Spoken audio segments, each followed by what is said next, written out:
Welcome to the Best Family on the Block podcast, where a mother and her two daughters talk about love, life, and everything in between. Episode 7, Wedding Do's and Don'ts. So first of all, the three of us are all huge Big Brother fanatics. Yes. And so we're changing our beginning segment to be all about Big Brother for a little while. So don't disconnect if you're not a Big Brother fan. Bear with us. Just skip ahead if you don't want to listen to Big Brother. Yeah, just fast forward. But who knows? You might want to become a Big Brother fan. So the season premiere was this past, was it Thursday or Wednesday? Wednesday. Thursday. Actually, Thursday. I really don't know. It was Thursday. Oh, Thursday. It's been a long week. Mm-hmm. And so normally Big Brother starts airing the beginning of July. And so when that didn't happen, a lot of us that are Big Brother fans were worried that they weren't going to be able to have a season because of COVID and all that stuff. But they were able to make it work. So for those of you who don't know, Big Brother is a reality show competition. And they put a certain number of 16. Well, sometimes it varies, but this season it's 16 people in a house with cameras everywhere, and they record everything. And then they have competitions. One of the competitions that's the most important competition is what they call HOH, or head of household. And then that person has to nominate 2 people to be evicted from the house. And then they have another competition where the people who have been nominated for eviction can try to win that competition to take themselves, quote, off the block for nomination for eviction. And that's the power of veto. That's called the power of veto. And if one of those people wins, then the head of household has to nominate someone else. And or then if anyone else who wins that competition, because only 6 players can play, right.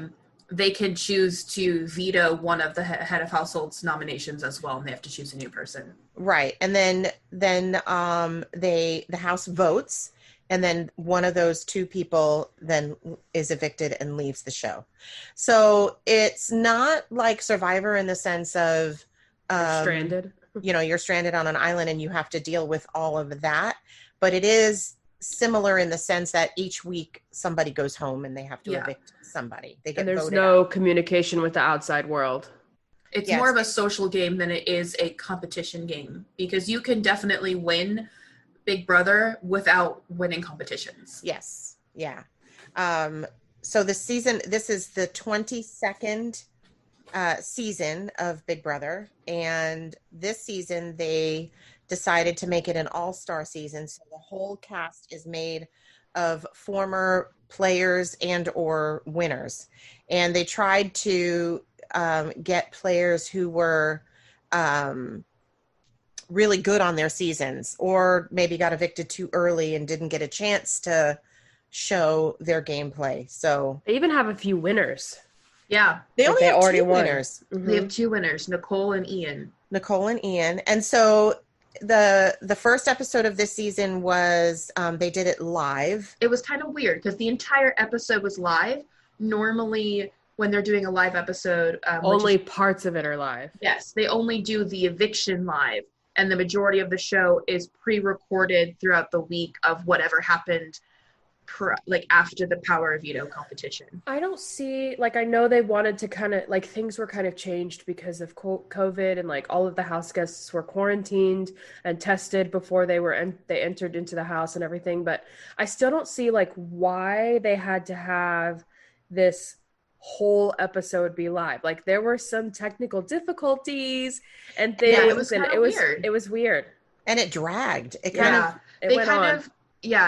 dragged it out on purpose, I feel, because part of it is they have this thing called have and have nots, and have nots for 1 to 2 weeks. You eat this thing called slop. It has everything that you need in it. It just doesn't taste very good. So it's kind of has a consistency of oatmeal or grits almost. Yeah. You have to take cold showers, and you have to sleep in the have not room, which is typically uncomfortable beds. Yes. But this season, when they tried showing us the have not room, the door was accidentally still locked. And so And they that was couldn't kind of figure out weird. how to open it. Even went to like a commercial break and everything, still didn't open the door. So the other thing that was weird, because so they did a live move-in, and so they moved the house guests into the house in groups of 4. And I guess what they did is they had each guest quarantine, and so they had to quarantine for 2 weeks to make sure that they were COVID negative. But each group didn't know, like they didn't know who else was playing. Right. So that was Well, kind of they cool. normally don't know who else is playing until the day they move in. Right. I don't know how it was the previous All-Star season, because this is only their second All-Star season. The last season they did was All-Stars was season 7, so that was a long time ago. But typically when they do the move-in, remember they have the entire cast on the stage, and they send them into the house in groups of 4. They do, for everyone to choose a bed. Right. This time they only had each group of 4. I think they were trying to, in Big Brother fashion, like change it up and like they were also, I think, doing trying to do social distancing as much as they could. Instead of having all 16 right there in one big group, even though they did have masks on outside of the house. Yeah, that makes sense. They probably couldn't have that many people on the stage because of production and social distancing. That makes a lot of sense, yeah. So the cast this year, it kind of surprised me because a vast majority of the cast is like, they all placed number 3. I felt like there were a lot of third place people on the cast. Are there not? Yeah, or runners up. There was either third or second place people, or people that didn't really make it into the final like positionings, but were very popular with the fans. And also are older seasons. Like there's a lot of people from like season 6 and 7 and 10 and 11. There were a couple of guests that that didn't place very high.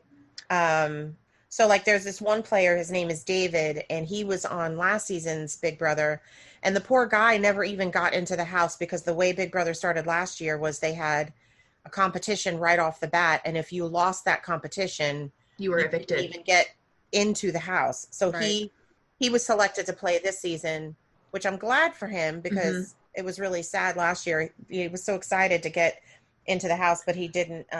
So he kind of has like an advantage, but also a disadvantage, right? Everyone in the house has actually played the game. Well, if you remember from last season, he did get to sort of play the social game in the middle of the show because he got to come back as like this weird twist where like they were evicted from the show, but they were still living in the house. Right.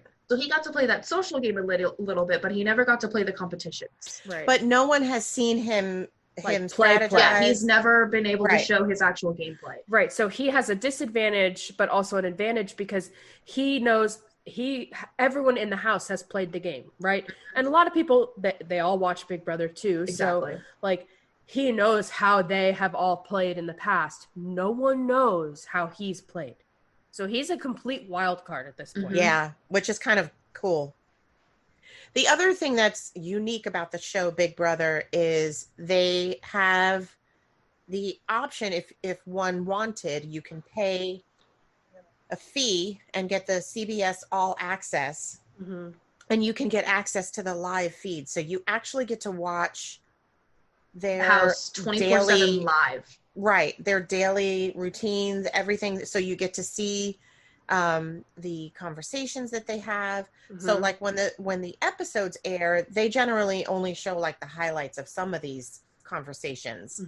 But if you watch the live feeds, you get to see so much more, and you get to actually see how the show. And Loran, you did it one year, didn't you? I think it was either, I want to say it was either 16 or 18. I can't remember which season it was. But watching the live feeds and watching the show, it makes it feel like you're watching 2 completely different shows, because the live feeds, they actually show everything. There's no dramatics involved. Like, it's just how it is in the house. You get to learn a lot about how Big Brother works, how production's involved, like what their day-to-day life is like, because they don't always show all of that on the show. Like you even saw like how they get their food and how Right. they, yeah. And then there were like, and then on the show, they kind of depict people a certain way, right? Like they can edit conversations, they can edit the way things flow to fit a certain persona that they want to have about someone in the house. Yeah, they want to edit someone to be the villain of the season. Right, like maybe they had a fight, but this person's not necessarily a quote unquote villain, but the way the show depicts it, they are. Yeah. And so it's definitely different than the show. I wouldn't say it's worth it or not. I mean, you got to learn about things as they happen. So you don't actually get to watch any of the competitions or anything that they're recording for the show. Like if they're recording a special twist or something, they won't ever air that on the live feeds. Like a screen will pop up and say like, we'll be right back. But other than that, I mean, the house guests still talk about who's won HOH and everything. And so, you're not watching the competition, but you still know who won, what things are way ahead of time. The other thing about CBS All Access is that you also get to watch all of the other shows CBS has on their platforms. It's like having CBS as a streaming device as well as watching Big Brother live. I don't think I would ever want to watch the live feeds. And then there was also, I don't know if they're doing it this season, but they also had another thing where it was called Big Brother After Dark. Big Brother After Dark. They're still doing that. I don't know what network it was on, but it's on Pop. Oh, okay. And you could watch. It was the live feeds. It was the live feed for a certain amount of time, right? So usually it was the live feed after the after the episode would air. Mm-hmm. They would show the live feed of that night. I think the live feeds were on every night. I think After Dark was on every night. I thought it was only on after the eviction night. I can't remember. What I don't like about the live feeds or the live After Dark is to me, it spoils the episode because inevitably you know who won Head of Household or you know who won Power of Veto. So then when you're watching the episode to see who's competing, it's like well, you already know, so it spoils it a little bit. Also, what's interesting is like 9 times out of 10, I think by watching the live feeds, they 100% know who's going home. Yeah. Come eviction day. And it's funny because like the episodes, the only part of that episode that's live is the eviction. And so like they know who's going home, but throughout the whole episode, you have no idea. Well, and they make it sound like it could change. It could be that person. It makes it sound like things are changing every second of the show and of the episode and making you think that it is a complete, like no one knows who's going home until they're evicted. But in reality, you have to remember that they're recapping 3 or 4 days in an hour. Right. So they can only do snippets. Right. So we're all excited. We have a bunch of friends that watch it as well. And we're like super excited about the season. And also too, it's the first new thing on television since this whole quarantine happened. And the fact that it's live, like it's happening right now. Like so all of the other shows got canceled. Yes, it's so refreshing now because it's like, oh my gosh, finally something new on television instead of the same. They're recording or they're filming The Bachelorette, but there is some issues with it because of Claire and some other person or other. I don't keep up with that kind of stuff.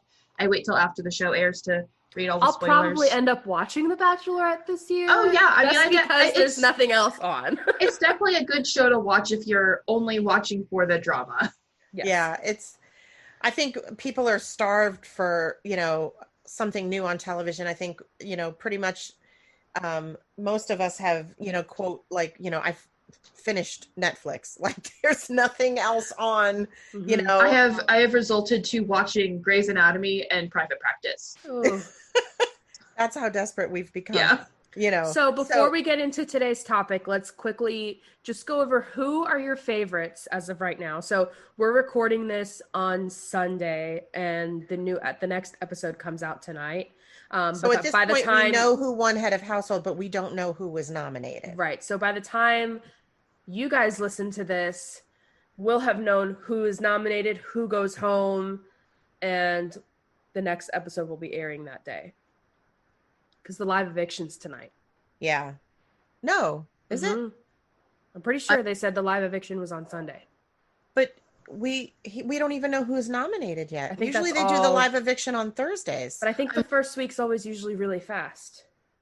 Well, but what about the power of veto? yeah, in normal fashion, the Thursday episode is the live eviction and then the head of household competition. Or beginning of head of household competition. Then there's Sunday. Sunday is either the completion of the head of household competition, and then you find out who is nominated. And then Wednesday is the power of veto. Power of veto competition, and then Thursday, Oh, So it is a commitment. I take it back because it's on 3 times a week. So if you do watch it, it is a commitment. But like we said, there's nothing else on right now. Right. There's nothing else on right now. So so let's quickly talk about our favorites. My favorite, I think, is definitely Cody. love him. I love Cody. And not just because he's really cute. I loved when him and Derek played. Yes. I loved their partnership. I also really like Danny or Danielle. I love her. She is Evil Dick's daughter, and Tyler is one of my favorites too. Yeah, I like him too. He was the runner-up on his season.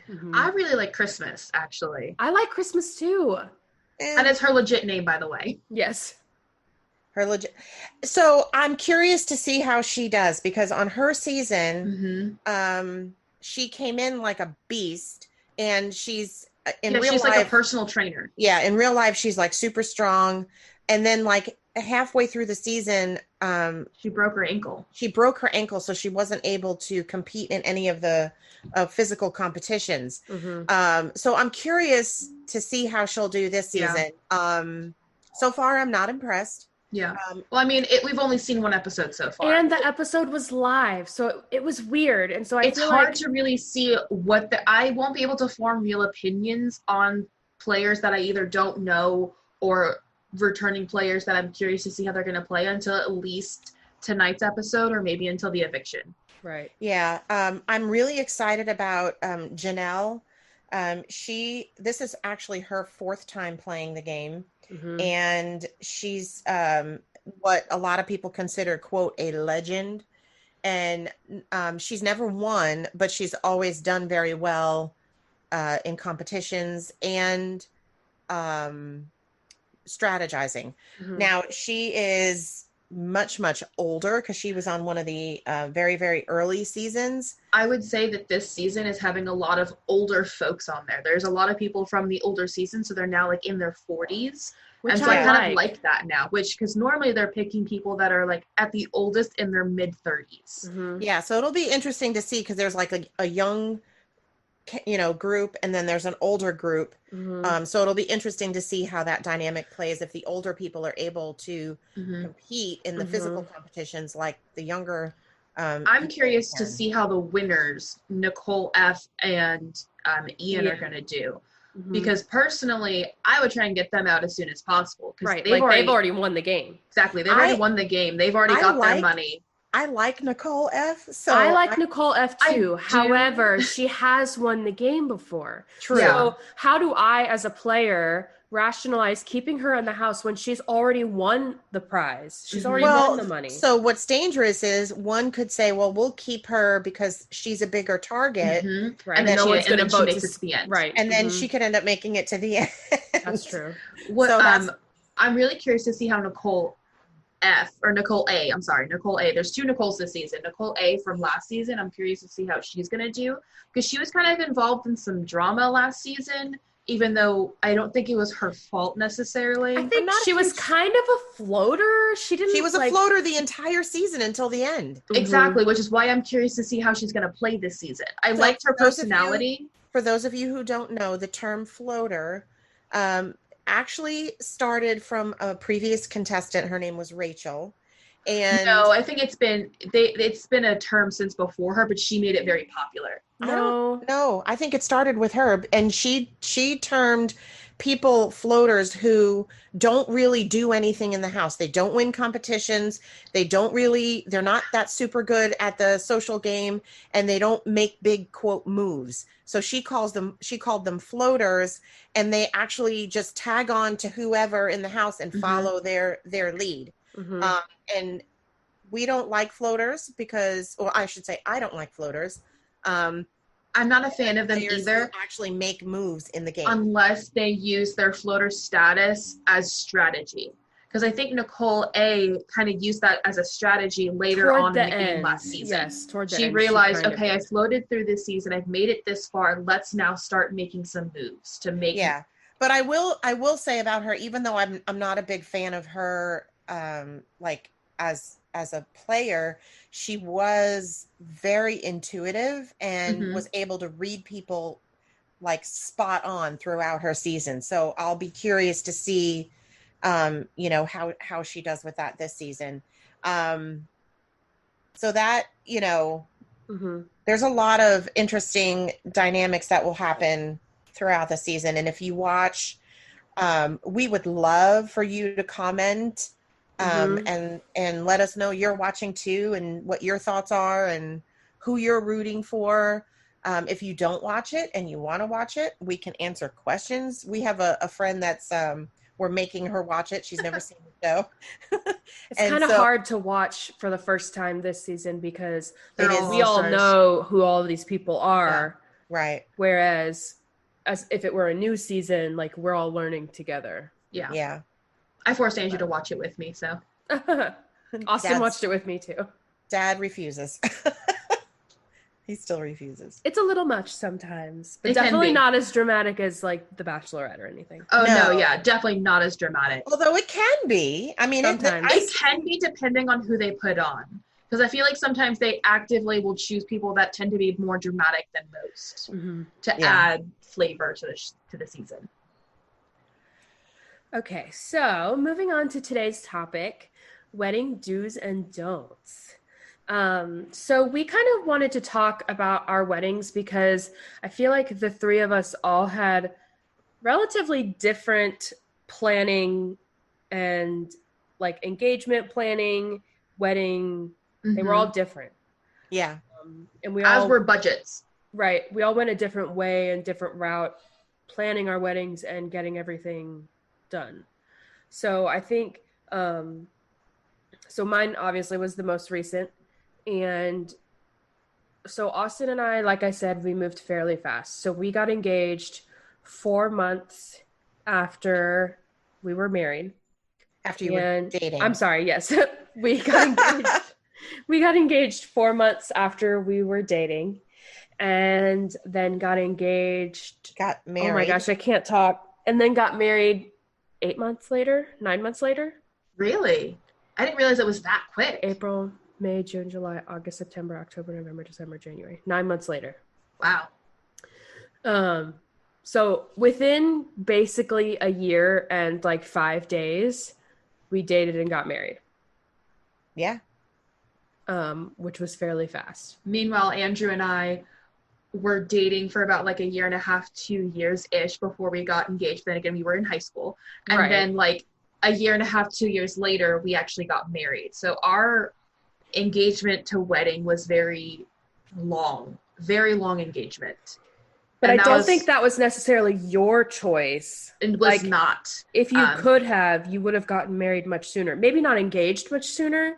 No, if had we have met when we were in our 20s, we would have gotten engaged much, much sooner, and we would have probably gotten married within a year. Right. But because we met at 17. Well, part of your issue too, Morgan, was the venue that we wanted, they didn't have a date sooner, and the cost was an issue. Yes. And we needed time. The venue was very expensive, and so Andrew was, because he was living in the dorms on base, he was able to put a lot of money towards the venue, and so that's what he paid for. Right. While, his parents and you guys helped us pay for a lot of the other stuff. We paid for everything else. His parents helped too. Yeah, Andrew's parents. So what was nice about Morgan's wedding was Andrew's... The venue took care of everything. the venue took care of most of everything. Yeah. And Andrew's family and us really pitched in. So like Andrew's family took care of all of the alcohol and all that entailed. And that was a huge That was a huge help. A huge undertaking on their part. Oh, yeah. I'm sure. And then for us, like we paid for the photographer, the wedding cake, obviously the dress, hair and makeup. Mm-hmm. I can't think of it. Flowers. Yeah. Food. But the food was included the food was in the venue. included. Mm-hmm. Yeah, that one was really helpful because the DJ and the food and linens and all of that stuff was all included in the venue, which is why the venue you was paid so for the expensive. wedding coordinator. Oh yeah, we did pay a little extra for the coordinator. Daddy and I paid for the wedding coordinator. It wasn't included in the venue price? No. Oh, that was separate. Okay. So they chose to have a wedding coordinator because when they first started planning the wedding, Morgan was very much like, I was not going to therapy yet, and I didn't realize that I had major anxiety and issues with that sort of stuff. So like I remember going to a wedding expo. Oh, that was a lot of fun, wasn't it, Lorraine? I remember going to the wedding expo. I will never forget. And I got so overwhelmed with everything going on in that space. I completely shut down. Like you had a panic attack. Not a very nice person. I wouldn't necessarily say a panic attack. I was more of an anxiety attack, I feel, because a panic attack feels like you're having a heart attack and you're going to die. Okay. At least from what I've heard from other people. I feel that it was a form of an anxiety attack because I was just so overwhelmed with stimuli that and it was funny because when we had planned on going, and you weren't like super excited to go to begin with. Honestly, Mom and I were more excited to go. We should have just gone without her because we wanted to look at wedding dresses and everything else. And I mean, at the time I was single and I had always dreamed of my wedding. So, and also too, because when Morgan got engaged, like we didn't know anything about nothing wedding planning or anything and how things are done here in New York. The way New York does weddings is very different than the way Texas does weddings. Right. And so it was new to all of us. And Loran and I were really excited. And so we get there and it was at our football stadium, NRG, which would be like the equivalent of, if you're in New York, like the Nassau Coliseum or like one of those huge venues. And so we park and I can already kind of tell Morgan's in a mood, and which was kind of par for the course for her at the time. And well, because she was dealing with Andrew being gone. Yeah, it was hard. Like they were doing long distance relationships, so she had that to deal with. There was a lot. Yeah, he had planning the wedding by herself. He had just left to either go to tech school or go to his base or something. And so it was very emotional. The minute we walked in the door, you could actually see Morgan just shut down.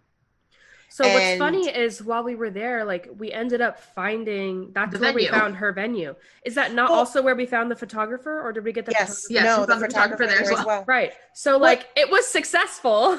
Well, I think part of what was scary for Morgan was she was afraid that we were going to have to make decisions that day. Right. I was under the impression which we actually ended up doing. You ended up making decisions that day. But we didn't make the decisions that day. We got the information and then made the decisions. But I kept trying to tell Morgan, like, we're not making any decisions today. We're just looking. We're just getting ideas. Because this was early on. Like, this was like right after. Engaged. Yeah, this is right after we got engaged. Yeah, right. And so, so she did get a little bit better when she realized we weren't going to have to make decisions. But it was still very stressful for her. Yeah. Well, because also like all of the people that are there are trying to sell you on their product. So they're trying to sell you on their wedding cake, on their venue, on their photography, on their clothes or whatever. And so it was hard because these people are in your face telling you, you need to go with us. And Morgan's not the kind of person that handles solicitation well. No. And or pressure, like, you know. Right. Yeah. Well, and a lot of people are like, well, we only have these many dates left. And so you need to act quick if you want a such and such time wedding. And so I think that was stressful for you too. But also at the same time, In the beginning, you were very picky. Yes. And you were because very it was adamant. like I was thinking like this is my wedding, it has to be perfect. Right. And as time went on, I was like, I don't care anymore, just get it done. Well, I can't handle this. But in the beginning, like you were very much like, people will not be wearing these types of clothes and this thing. I'm not allowing these types of songs. Like she had more of a no playlist than she did a playlist. Because I wanted my music to play, and my music is very like no different. line dances, no, like there were certain songs that were not allowed to be played, and we ended up playing them anyway at the wedding. We tried. But, no. we tried to help Morgan understand that, you know, you can have all these quote demands and I was a little bit of a bridezilla at the beginning. But the day of your wedding, you really aren't going to give a crap. You're not even going to notice. Right. You just want to get married and enjoy your time with your new husband. I think something that she had to realize was that, like, yes, your wedding is about you and your husband getting married, but the reception, the party is about your family. Like you're celebrating your families coming together, right? You're throwing a party for your family so that way they can celebrate you coming together in this union. So yeah, I think the reception is about you, but at the same time, like your family's just as important. Right. So making sure that your friends and family are having a good time and not so much getting caught up with what songs they want to play. Like she didn't want people to request songs at the wedding. And so we had to break her down and let us request songs. Yeah, I was a little unreasonable. In the beginning, yeah. Yes. In the beginning you were. And then it became too much and she just gave up. And then it was everything. Like, and then I literally planned her entire wedding. Like were you okay and everything with her?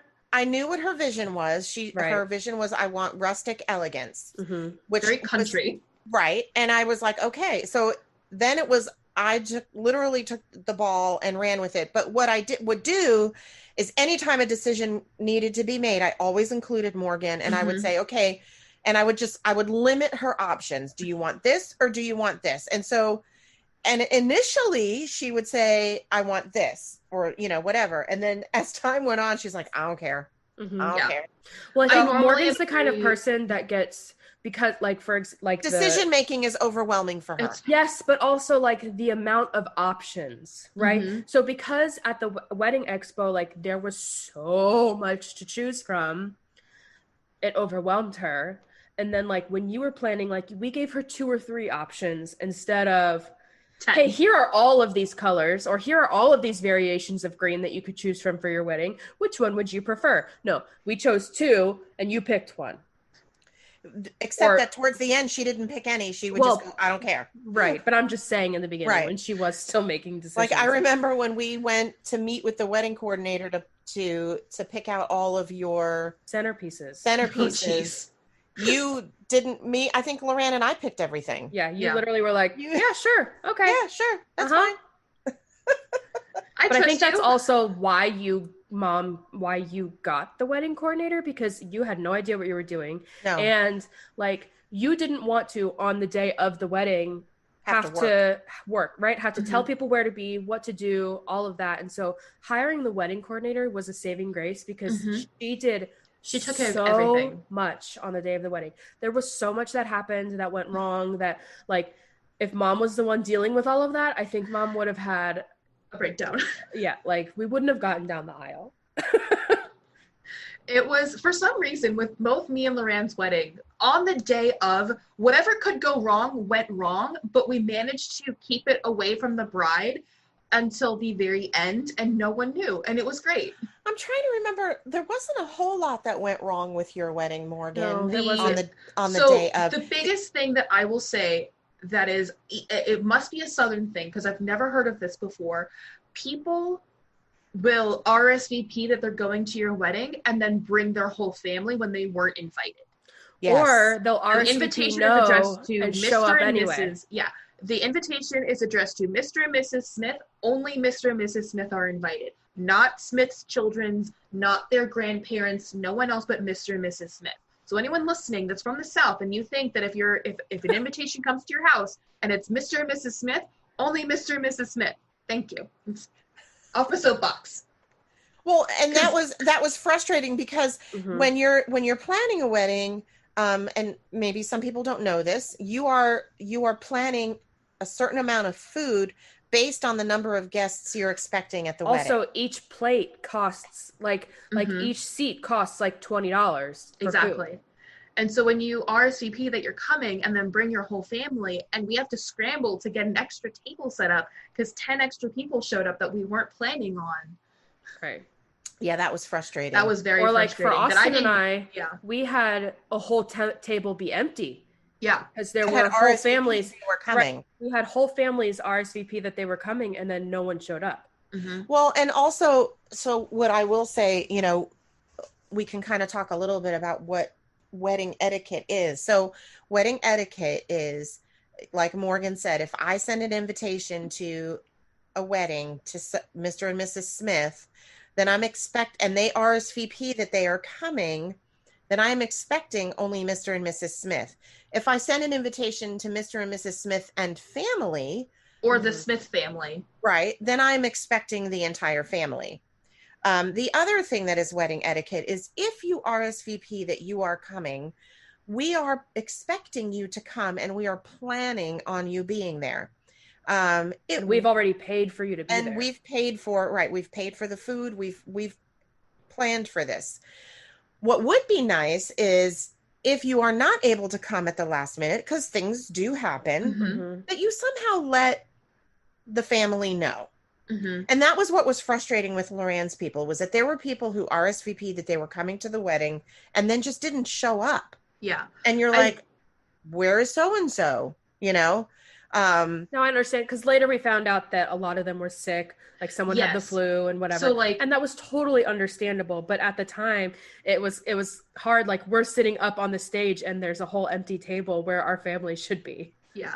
But Speaking there were of people not coming, who didn't show up, and they just didn't show up. so Yeah. like and that's my rude. mother-in-law and father-in-law were invited because our families are decently close, and so they were invited. And my mother-in-law got really sick the day of, and she was I can't make really it. sick. Yeah, she was really sick. So what she did is, because she knew that Lorraine had already paid for seats and she had the same issue at her wedding, she sent my sister-in-law and her Yes. boyfriend in their place, Yes. as like, I can't make it, but here's two people. Like, our because I know family you is paid still for it. being represented. Exactly. We're still here to And support we you. very much appreciated that, because that was very thoughtful, and we were like, oh, okay, cool, thanks. But now I Andrew's understand. family's not Yeah. from the South. Yes, So exactly. they understand wedding etiquette. And I'm not saying that Southern people don't understand wedding etiquette. I think It's just maybe so it's just different from here, what we're aware of and and it's what we know. and it's right. It's different than what we're used to. And Also, I think dress code is different in the South than it is in the North, right? If I were to say formal in the South, you can wear boots, jeans, and a button-up, and that would be considered formal. yeah, very yeah, fancy. yeah. Whereas in New York, you don't wear denim to a wedding. No. Yeah. You're wearing like either a suit or you're wearing a button-up pants and nice shoes. So like, I remember for Morgan's wedding, when people came and they were dressed in jeans and a button-up, Morgan was like, these people are here wearing jeans. Like, what are they doing? And you have to remember that in the South, like, that's formal. Right. That's maybe not formal, but like definitely business casual. Yeah, like if you're wearing your good jeans and your dress boots and a nice button-up shirt tucked in and you've got your hat on, you're set. Right. I mean, I've been in weddings and been to weddings when the groomsmen wear jeans. Yeah. And actually, it looked really nice. Yeah. It does actually look very nice. But this is also like, I wasn't a very Southern person back then either. Yet your wedding was rustic elegance, and we all wear boots. Wore boots. Yes, I had all the girls wear boots. Yeah, Morgan's wedding was fun to plan because we had time. Yeah, yes. we had a lot of So time. We had a lot of time to plan. We were able to make decisions and pay for those decisions Yeah. In a timely manner before the wedding. And so that there wasn't as much pressure with Morgan's wedding. It was definitely enjoyable to plan her wedding. And her wedding day was gorgeous. He got married under a A very really big tree. huge, It was old oak tree. We had an outdoor ceremony, in and May. It oddly really Very enough, wasn't that smart hot. decision on my part. but oddly enough, It wasn't under that that bad. tree, It was wasn't not that bad because we were bad. only out there for like 30 30 minutes. Yeah, We So it was also made okay. the wedding programs Into fans, fans. So so that was people could nice. fan themselves. yes. So with my wedding, we were on a much shorter time crunch, right? We only had 9 months. And budget. Also, Austin and I were both teachers. At the time that Austin and I got engaged, he still didn't even have a job, like a full-time job. And so him and I planning, we very much had a DIY wedding. We didn't have it at a wedding venue. We had it at our church that we go to, which is, the building is fairly large, so it was It's able huge. to accommodate a lot of guests. We actually had more guests than Morgan and Andrew did, Yeah, surprisingly. and we were able to accommodate, which was awesome. We had my best friend, his dad cooked the food. And it all we was had to pay for was so good. the food. Like, we didn't have to pay for we didn't have to pay catering, right? Yeah. We just paid for the food. It was delicious food, by the way. It was amazing. We had brisket. It was so good. Well, we wanted to do like a proper like Texas Barbecue. Because a lot of people coming in from out of state, like you just don't know And a good lot- barbecue. And a lot of Austin's family is very southern. Mm-hmm. Well, he's from Texas, yeah. Yeah. So, but we had a friend who was our photographer. She gave us an amazing deal to be our photographer. Most wedding photographers are $1,000 or more. Like Morgan's was like what, $3,000? 2,500. Yeah, it Oh my was God. crazy expensive. Yeah. Ours was like 400. I mean, I got decorations from friends. Well, and we did everything ourselves. I have one of my old neighbors. She does flowers, Mhm. and she did the flowers for Morgan's wedding and your wedding, and she gave us an amazing deal and Right. does beautiful work. They were Oh, it was Private absolutely message me, and I'll gorgeous. get you her information because Yeah. she's really good. We but- just did a and lot then- of things like at cost, and Yes. did a lot of things ourselves. Like, I had my aunt who was kind of in charge of making all the centerpieces and setting all of the tables. Well, she ended day up of the being wedding. like your day of coordinator. She handled. Well, we had someone from the church, my friend, be our day of coordinator, but she was the one who was more so kept the schedule and told all of us where to be and Right, when. but Danielle was your day of coordinator in the sense of making sure that the tables were set up the and way they were everything supposed came to be. to my vision.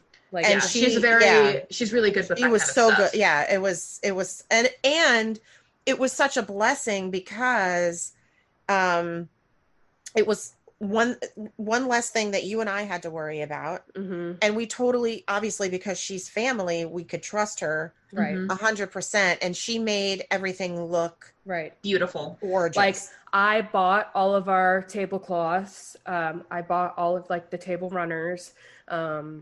I and rented friends the donated chairs, stuff to be used for Yes. centerpieces. Mhm. which was Like awesome. it really came together very nicely. You were able to do your wedding very cheaply, but it didn't look cheap. Right. Exactly.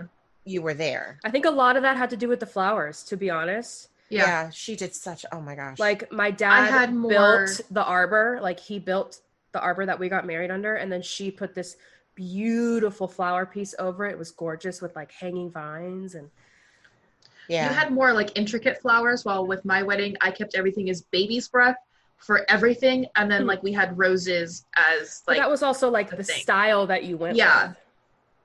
more simplicity, and you were going with Mhm. more complex kind of arrangement. So So Well, the biggest also flowers were a little more important to you, Lorraine, than they were Yeah. to Morgan. yeah, Morgan I didn't really well, care. because care. I wanted the flowers to be a little bit more of the focus of Yeah. the decorations, because I knew being in the church, the walls weren't going to be decorated in things like they would be if I were at a wedding venue. So I wanted the flowers to kind of bring a little bit more. So our flower budget was a little higher than what Morgan and Andrews was. And the church was fabulous because they let us basically take over that whole entire building. yeah, we did we did whatever we wanted, which was great. Yeah, we used like the youth group rooms as our bridal suite and our groom suite. Hmm. We took over the whole building. It was great. So now there were a few things that happened on my wedding day that Just were a little Not fun to planned. deal with. But So you didn't deal with them. So first of all, my dad had the bright idea of like smoking a cigar with Austin. I think the night before the wedding and maybe the morning of, I can't remember. Maybe it was just Oh, the it night wasn't before. the morning of. All So of it the was the girls night slept before. at Oh no, Loren's wait! apartment. I thought it was the morning of. I don't remember. Sit So Austin, I don't think has ever smoked a cigar before. And so he didn't know that you're not necessarily supposed to inhale cigar smoke, you're just supposed to like taste it. So he's inhaling the cigar, and then ends up starting to throw up the morning of the wedding. He's throwing up because he's so nauseous because of the cigar. Oh, God. And then so I had 2 flower girls and 2 ring bearers, and like there was a boy and a girl who were brother and sister, and then another boy and a girl who were brother and sister. Actually, Gina, who was on a few episodes ago, her son and daughter were one of my ring bearers and flower girls, and then one of my best friends, her children were my other ring bearer and flower girl. So my best friend, her son actually got the flu the day of the wedding. And He was not a happy camper. He was not happy, and he ended up not walking down the aisle. So he wasn't in the wedding toward the end. We got like one picture with him after the wedding, and he was hysterical crying. His sister did a great job. Yeah, but she was so cute. Mm-hmm. And then the biggest thing that happened was our flower person, our florist, she was actually on the way to the church. Like she had just left her neighborhood, I think. And on the way, she got T-boned, like bad. Yeah. And so all of the flowers were in her car. And she said, like, when she got hit, all of the flowers and water went flying forward. She was drenched, soaking wet. Half the flowers were ruined. Mind you, I'm upstairs getting ready, have no idea any of this is going on.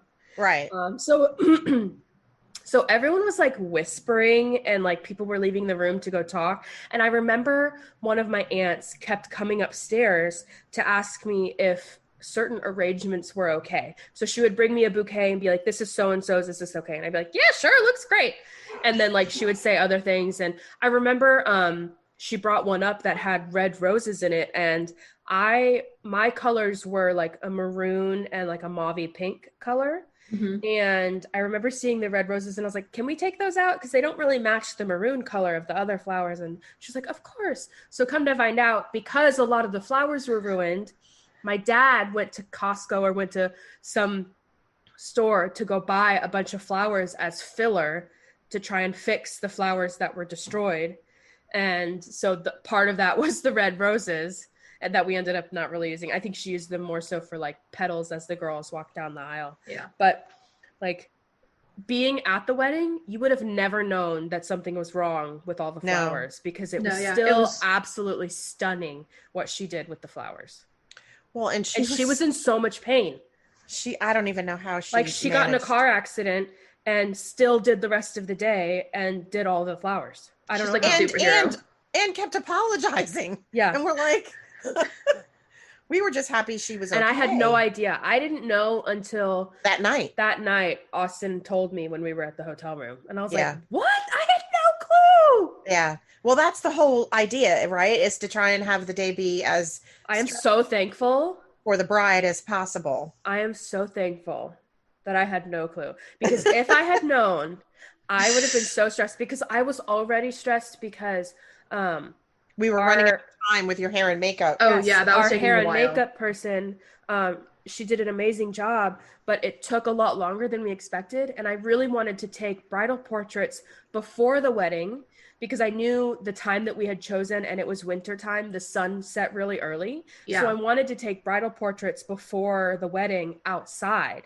Yeah, we didn't have any time to do bridal portraits or like bridesmaid stuff before the wedding. So I have like 2 pictures of me inside by myself, and that's it. I don't have any pictures outside by myself. I really don't have bridal No, because portraits. by the time the wedding was over, when you went to take pictures, it was dark. Right. Yeah. So there was no way you Also, could get outdoor like pictures. we took all of our group pictures and family pictures and everything, and then Austin and I took pictures. So all of the pictures of Austin and I are also very dark because the sun had set. So we don't really have any pictures of us in the daytime either Yeah. because everything was so dark. And I talked to the photographer and she was willing to like meet us on another day after the wedding and take more pictures if we wanted to, but I just didn't want to go through the hassle of getting dressed again. And then Austin didn't have a suit because we rented it and just wasn't Yeah. worth it. So, I mean, the pictures we have are beautiful. They are beautiful. Our photographer did an amazing job. They're stunning. And we have enough to like fill our house with pictures. And eventually, once we have kids, those pictures will get put away anyway. Yeah, So, exactly. I can't wait to get other pictures done because that's one of the things I would change about my wedding is I would have gone with a different photographer. yeah, for how much we paid for your They photographer. not do that great of a job. So on the day, well, okay. So speaking of photographers, one thing that happened with Morgan's wedding was they about sent Lorraine away. They were like, "Oh no, go enjoy the cocktail hour. We don't need you." on about a day and a half before her wedding, the photographer that we were supposed to have was in a car accident and was not able to do the wedding. So that's what happened. they assigned us a different photographer because it was a company that we went Yes. with. They assigned us a different photographer. Right. It wasn't an independent person. And they never talked to us about our Vision or what we wanted. about Yeah. our list. Like, you know how you Like want a shot sheet. You have a pose thank list. you. So like, you know, you want pictures of grandma and so, and you want pictures of this family and that family. Like they never did that. And the day of the wedding, you know, you're not really thinking Of that. oh, we didn't get a picture of this or oh, we didn't get a picture of that. You're depending on your photographer to know. to do that. Mm-hmm. And they had the shot list because I had sent it to the photographer, or I thought that they had it, but maybe they didn't. And so the photographer that we got, I think she was relatively new at doing weddings, and so maybe didn't know. I mean, they did get some beautiful pictures, but they didn't get a lot of the shots that we wanted. I don't like any of the pictures, honestly, but I just don't like the way I look in them. That just Yeah, but could that's be a you me. thing. That's not the photographer's fault. And then the other thing that I didn't like is that they sent when it was time for me and Andrew to do our own pictures by ourselves. They sent Loran, the maid of honor, away, as in like go enjoy the cocktail hour. We don't need you. And so Which I should ended have up stayed doing to fix her the dress and her But veil what they and had me everything. do instead was do this turn thing so that the train was like twisting and stuff, and it was And it very didn't awkward work. and weird. Your And all the train's not other showed off as well as it exactly. could have been. The other thing though was with the poses they had me and Andrew do were very awkward and weird, and they look awkward and weird in the pictures. There's also not really any pictures of you guys looking at the camera. Yeah, we're mostly looking at each other, or they had us kissing or looking at each other or whatever the entire time. I remember, so I think one of the photographers like just didn't have anything to do. So he grabbed my dad and I and had like a mini photo shoot with my dad and I on the dock and just had us take like a picture by ourselves and then pictures together. It was super weird. And I was like, I'm not the bride. The bride should be taking these pictures with her father, not me. And so it was great because I have these pictures of my dad and I, but at the same time, I was like, why are we taking these pictures right now? Yeah, and it was funny, weird. like the way that he would ask us to act or like certain things that he said of like, okay, now I want you to pretend like you're X, Y, and Z. And it was so weird. It was so weird. They never did that with us. That's so weird. Yeah. Well, I think you guys were taking pictures at the time. No, it was the two of them. Both of them were with us, I think. It was weird. I don't know. So one thing that we did with Morgan's wedding was we didn't have assigned seating. Mm-hmm. Because one of the biggest fights that I remember from planning my wedding was the seating chart. My parents and I, like, we had a big argument so about so-and-so can't with so-and-so, but they need to sit with so-and-so who needs to sit with this so-and-so. Right. And then you get into right. You don't, it was, so I didn't want Morgan to have to stress with, how she did her seating charts.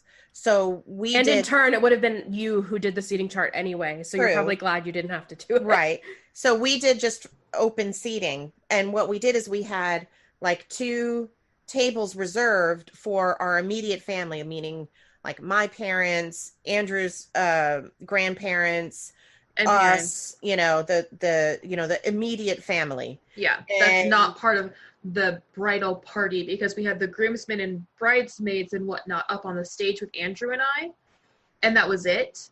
Right. So what happened though was it said reserved for family or family seating or something. I forget what it said. I think it either said reserved for family or family seating. And we had, now granted, we weren't there at this time because we were taking pictures. Right. Yes. But other people went and sat at these tables, and the wedding coordinator came in and she's like, this is reserved for family. And they're like, well, we're family. It's like third cousin once removed kind of person. Yeah. And so that was a little bit, and so everyone was awkward. scattered all over the place and didn't get to sit together. So yeah. It was. So when I got married, I chose to have a seating chart. Yes. Or not so much a seating chart. Like I didn't depict Table. on I did tables. So I assigned people tables because I didn't want that to happen. And I wanted people to be strategically sat as far as like, I knew like I wanted my parents' friends who are family. I consider them family. I call them my aunts and uncles. Like I wanted them to also be able to sit near family, and I wanted my friends to sit together. And like I didn't want what happened at Morgan's wedding to happen with us. So I did assign tables, and it wasn't awful. It definitely wasn't my favorite thing to do because I had to change it quite a few times. And then also like with people RSVPing late or people not RSVPing, and I have to hunt people down and be like, hey, are you coming? I need to put a seat for you. And then the thing that sucked was the day of the wedding, there were people that came and they looked at the seating chart and their name wasn't there because they RSVP'd no. So I didn't have a seat for them. And so because at the time, how do you RSVP no and then show up at a wedding? That's so we didn't know. So at the time we didn't know that we were going to have empty tables because I was under the impression that everyone who RSVP'd was going to come. But so then my friend who was coordinating the schedule had to kind of scramble to try and get them a seat. And I remember my aunt coming up to me and being like, hey, do you have a place for so-and-so and so-and-so? They're here. And I was like, no, they told me they weren't coming. So. Yeah. And then you also had, which it wasn't as bad at your wedding, but you did have a couple people that showed up that weren't even invited.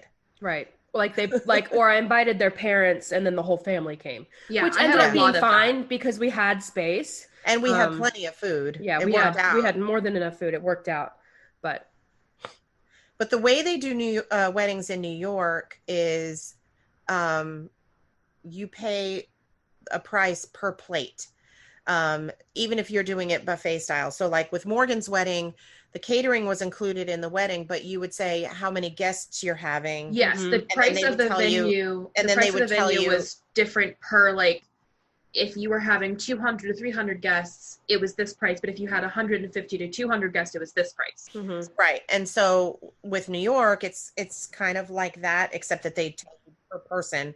So okay, if I'm going to have 100 people and it's $30 a plate, this is how much it's going to cost. Mm-hmm. And so it does then make it that much more, I guess, important to know who is coming and who isn't. Mm-hmm. Which I think traditionally weddings here in Texas maybe are a little bit more relaxed. I think things are changing and weddings are starting to become more formal maybe. I don't know.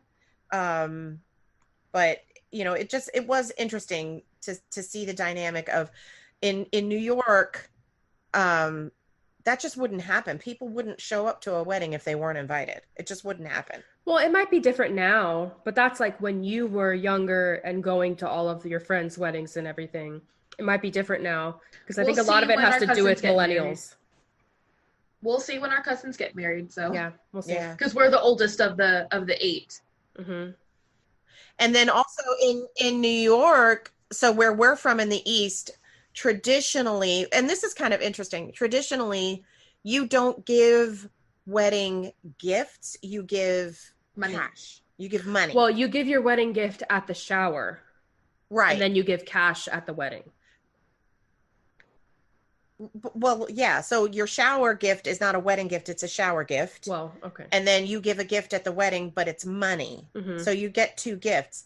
Here in Texas, it I didn't know that it was a thing that You bring the gift to the wedding. or yeah, you give gifts at the wedding.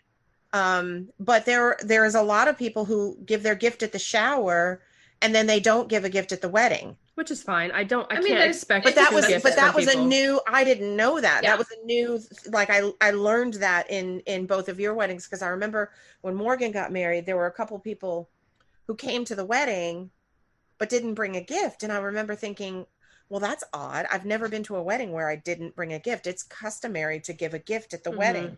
And I learned, and I don't know if it's a Texas thing or a Southern thing, but that's where I learned that if you give a gift at the shower, some people don't give a gift at the wedding as well. They just do one or the other. Where our tradition is, we give both, so that was new. I learned that. I kind of like the idea of getting gifts at the wedding, because you have like a gift table, and then maybe some things that were on your registry that you still needed, you actually get at your wedding. So well, and it was fun like afterwards. So Austin and I didn't go on our honeymoon right after the wedding, and neither did Morgan and Andrew. We have yet to go on our honeymoon. Yeah. 4 years later. It was fun for us to come over to my parents' house like the next day or the day after, and like we all sat around the table and we just opened all the presents and cards, and it was fun. Yeah. It was fun. And then so Morgan and Andrew didn't go on a honeymoon. So we planned to go on our honeymoon, but what happened was Andrew was set as a backup of the backup to be not deployed, but a short deployment to the Middle East for his job. And the backup got the flu or something like that, and so he was set to go for I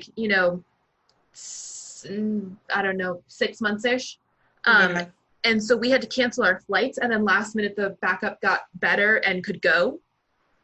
So yeah, we basically canceled our flights and our honeymoon for no reason. And then you, Loran, decided to postpone your honeymoon. Well, so because you guys were teachers. Right. So Austin and I are both teachers, and we got married the Friday before Christmas break was over. So we got married January 3rd, and then we had to go back to school that following Monday. And so we didn't want to take time off of work. So we went on our honeymoon over spring break in March, which actually kind of worked out because that was the last part, the last traveling that anyone was allowed to do. And then quarantine happened. Yeah. But so we went on a cruise, and to be honest, it was awful. I'm assuming the cruise for Mom's birthday was way better. Yes. So the cruise we went on was Royal Caribbean, and Austin and I had only ever been on Carnival cruises before. And it was an older boat. It was a much smaller boat. And the food really wasn't that great. Honestly, Carnival food was way better than Royal Caribbean. Isn't Carnival more geared towards families? Yes. Royal Caribbean's geared more toward relaxation and vacation. Okay. And it's more quiet. And then Carnival is geared more toward partying, family reunion, that kind of a thing. Yeah. So there wasn't as much to do on the Royal Caribbean boat because it was so small as the Carnival boat. And the service was amazing.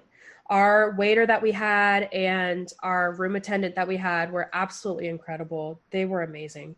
But everything else wasn't. I guess March is a stormy season. I don't really know. But the waves were so bad. There were 15-foot swells the whole time.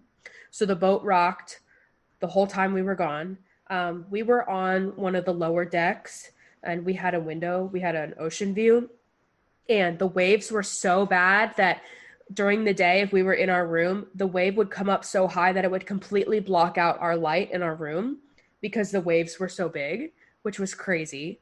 Um, I wasn't necessarily seasick, like throwing up, but we were both nauseous. So like he had to go to the medic area and get me Dramamine, and it was just like I couldn't sit in a place for long because the boat rocked the whole time. You couldn't walk in a straight line. And one of our ports actually ended up being canceled. So we were going to Cozumel and Costa Maya. And we got to Costa Maya and we got to the port, like you could see it out the window.